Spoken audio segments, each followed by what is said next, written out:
국회팀 민지숙 기자에게 오늘 있었던 급박한 상황 더 자세히 물어봐 드리겠습니다. 민 기자, 오늘 국민의힘 당내 분위기는 어땠습니까? 네, 일단 수도권 한 의원의 표현 그대로 빌리자면요. 대박 아니면 뚝박입니다. 네. 이 대박이 났으면 하는 바람은 크지만 쉽지는 않아 보인다라는 반응인데요. 성공하면 대권과도 직행이지만 자칫하면 애써 쌓은 이미지에 스크래치가 날 수 있다, 이런 우려의 목소리가 동시에 나옵니다. 당장 다음 주 국회 통과 예정인 김건희 여사 특검법이 첫 시험대가 될 것으로 보이는데요. 이 대통령 거부권에 매달릴지 담대한 결단을 내릴지에 따라 이번 비대위 성패가 갈릴 수 있다는 겁니다. 하긴 대통령에게 쓴소리를 할 수 있어야 한다. 이게 지금 비대위원장이 바라는 바인데 네. 김건희 여사 편을 들면 또 그렇게 안 보일 수도 있으니까 고민이 클 겁니다. 또 대통령의 최측근 인사, 그러니까 당장 윤석열 아바타라는 말도 나오고 있잖아요. 맞습니다. 홍준표 대구시장 오늘 SNS에요. 한동훈 체제에선 더 이상 당무에 대해 언급하지 않겠다, 이렇게 선을 그었습니다. 네. 사실상 대통령 직할 체제와 다름없기 때문에 쓴소리도 아예 그만두겠다라는 건데요. 이렇게 수직적 당정 관계에 더 강화되는 게 아니냐 우려가 나오지만 당내 중진들이 거는 기대는 이겁니다. 이 대권이라는 자기 꿈이 있는 사람인 만큼 시키는 대로 하는 이미지 원치 않을 것이다. 오히려 대통령과의 편한 관계를 통해서 쓴소리를 더 잘할 수 있을 것이다, 이렇게 보고 있는 겁니다. 이 한 전 장관 본인도 오늘 이임식에서 조금 전 건강한 당정 관계에 대해 한마디 했는데요. 듣고 오시죠.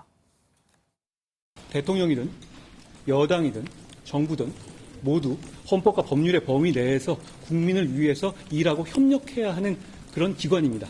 그런 기본을 저는 잘 알고 있고요. 누구보다 그냥 기본대로 하겠다, 뭐 이거네요.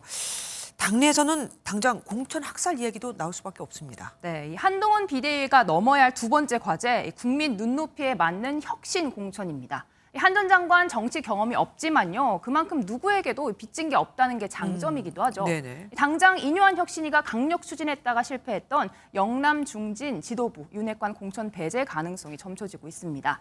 김기현 전 대표 이 대표 자리에선 물러났지만 지금 이 울산에 출마한다는 이야기가 계속 나오고 있거든요. 이런 상황에서 당내 복잡한 이해관계 어떻게 조율해서 총선 체제로 정비할지 주목되고 있습니다. 당이 의기투합해야 하는 상황 아니겠습니까? 네. 그런데 여기에 하나 넘어야 할 관문이 있습니다.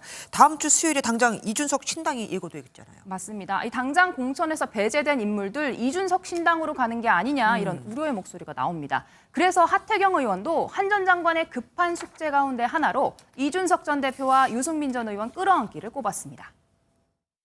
그분들과 과거에 아주 안 좋은 그런 인연도 없고 원하는 관계도 없고, 한동훈이 시작하는 새로운 정치에는 좀 폭넓은 연대, 소위 광폭 정치가 네, 악연이 없어서 얼마든지 새로 시작할 수 있다는 희망적인 이야기인데요.